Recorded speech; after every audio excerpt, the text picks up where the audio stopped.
మీ అందరికీ ఒక విషయం చెప్పాలనుకుంటున్నాను. ఉదయం లేచిన కాంచి పనుకున్న వరకు పనులుంటాయి కంపల్సరీ. పిల్లలను సరిగ్గా పట్టించుకోము గదా! పిల్లలు షాప్‌కి పోయి బిస్కిట్ తెచ్చుకుంటా అని చెప్తారు. మనం సరేలే వెళ్ళండి తెచ్చుకోండి అని జెప్తాం. షాప్‌లో బిస్కిట్ ఎట్లుంటదో వాళ్ళకి తెలియదు. ఓపెన్ చేసి చూస్తే ఇలా ఉంటుంది. ఇది ఫ్రెష్‌దా కాదా అని మనకు తెలుస్తుంది. కానీ పిల్లలకెట్లా తెలుస్తుంది?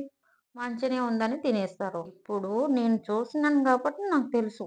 నేను చూడకుంటే పిల్లలు తినేసేవాళ్ళు గదా!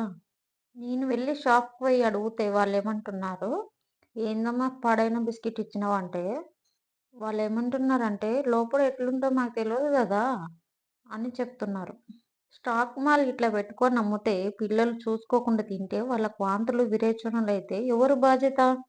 తల్లిదండ్రులు మనదా? షాపు వాళ్ళదా? ఈ బిస్కిట్ కవర్ చూస్తే అర్థం అవ్వట్లేదా? గుడ్ డే ప్యాకెట్ అని స్టాక్ మాల్‌లో అమ్ముతున్నారు.